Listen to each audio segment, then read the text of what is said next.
And welcome everyone to an NCAA.com March Madness Skype session. I'm Andy Katz. Please be joined by Kyle Keller from Stephen F. Austin. The morning after one of the biggest upsets, not just this season, you could argue in a decade or more, actually, because Duke has not lost at home since 2000 in a non-conference game, and that was to St. John's back then. Stephen F. Austin goes in and shocks the Blue Devils in overtime in dramatic fashion.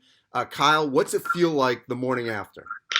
Well, I haven't slept yet, so it still feels like I'm trying to last on as long as I can right now. But it feels great. I mean, we had a lot of fun last night, and I told our guys when we got back, I said, you have till about noon or 1 o'clock today, and then we got to try to refocus as much as we can on our next opponent. Look, you guys raced to a plane. You flew out of there, to get back to Texas. When you look back at, how the whole game unfolded, getting to overtime and the way you won in overtime and who hit the winning shot in Nathan Bain and everything he's gone through personally with the destruction from the hurricane, just put into perspective of how it all came together and who actually ended up getting the winning basket. Yeah, it's so ironic, Andy. I mean, this kid's been through so much. He's had multiple surgeries. And then have Dorian just smash his whole island. His father's a pastor and runs a church and a school with 600 kids on his island. Maybe the most important person in Freeport because he changes so many people's lives. For 35 years, they've had this school and a church, and they lost everything, just destroyed it all. And to have Nate Bain make that basket and impact, his island. I talked to his dad this morning. And he was just crying, not to try to get religious on it. He said, it's such a God thing. He said, you don't know how many people have reached out, especially even more the notoriety in it, trying to, help them even more, to help those kids. And I just think there's no question that was destiny, if you believe there, or faith, however you want to do it. And Nate is a special young man and just so grateful that he had that opportunity to do it. All right, so let's look at that play. The fact that your team, and Coach K said this after the game, and basically you out-toughed them. And that play, I thought, epitomized it because it all had to, get in the basketball, the loose ball, hustling, not even thinking about it, knowing time and score, and just racing up and converting. What did that play tell you about your group and the way in which it unfolded? I told our guys before the game we were going to learn a lot about each other. And as obviously the first few minutes of the game, I didn't like what I learned, but they stayed connected. They stayed within it. The loose balls are everything that we talk about in our program, just like everybody else does, no different. But I thought it was great that Nate just had his head down and was going. It's something we do about once or twice a week going in with layups. But it's like every coach, But I thought, just the perseverance and to continue to fight and to will themselves to make a basket. And I think, most really good teams, and Duke is the epitome of it.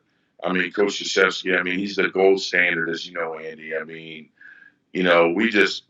played them on the right night, coming off of Madison Square Garden and all that kind of stuff. And we were just fortunate. Our guys did hang in there. I thought we were pretty tough last night. When you think about the fact that they had not lost a non-conference home game since 2000, okay? Put that in perspective. What does that make you think about how many coaches like yourself have gone in there, scheduled this game, scheduled a one-way bye game, and went out with an L? Yeah, obviously we were, that's a long time. And we were pretty fortunate. It doesn't happen very often. And the wind was blowing in the right direction for sure for us. Here's what's changed. And you know this better than I do. He's playing one and done freshman guys versus older teams. And just like Coach Kyle at Kentucky, you become vulnerable to games like this. And not that we have a bunch of seniors. I got 3 seniors on my team. I've got 8 new scholarship players on my team right now. But some of them are transfers and a couple of junior college players. But freshmen become vulnerable when you get into a grind of a season. You get emotional playing Madison Square Garden or whatever. just like Kentucky was emotional playing in the Champions Classic or something like that. I think freshmen become vulnerable for stuff like this. So, Kyle, Evansville knocked off Kentucky at Rupp, and then they lost 3 games after that. So, I mean, let's be honest. There's no way they're going to get into large after something like that, losing those kind of 3 games, even though they won at Rupp. You guys already lost to Rutgers. You've got this other game coming up against Alabama on the road. How do you make sure that a win like this games in between? Right, but I'm just saying, how do you make sure a win like this will have shelf life, will matter, that if you can't win your conference tournament, you know what? Hey, we're good enough to get in and isn't large.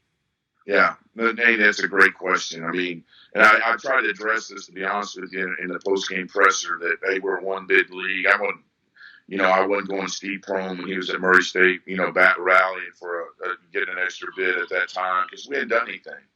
Let's get to the end and figure it out. But, I think that, and I addressed this with our team this morning when we landed. I said, hey, you have until 1 o'clock today. We're going to feed the homeless here in a couple hours. We're going to eat lunch as a team. I said, when we're through eating lunch, this game has to be over. And I took my seniors in the office. I said, guys, you wanted LSU before, you wanted Baylor before. This has to be over for us to continue to grow as a team, or this means nothing. And because we have to continue to get better. And our team 2 years ago won 28, 29 games, was able to do that by when we wanted LSU and kind of putting it behind us and winning the conference tournament and going on to the NCAA tournament. And that's where maturity, and you hope your seniors can put that into perspective. But you're exactly right. I mean, that's the fight that you have with 18 to 22-year-old kids. All right, Kyle, last thing. What's bigger, this win at Duke or winning an NCAA tournament game? Oh, no question, winning an NCAA tournament game. That would be more. Even though our school, when Brad Underwood was here, he won 2 NCAA tournament games, and that means so much to our university. And yeah, it's a bigger stage. It's on. It's a bigger stage. People are checking it out nationally. 100%. You have everyone's attention in March. Yeah. That Andy. Yes. I mean, that's what it's about. And our people here now, because they've won a couple of games through the time, they don't want to just win one. They want to win 2. And I think this game last night sets us up to get out of and we were at 14 when we played Texas Tech 2 years ago, where if we can continue to go, where I think this team's capable of getting out of that 16, 15, 14 seed, which gives you a chance. You're not the favorite, but gives you a chance to at least play somebody that you may be able to beat.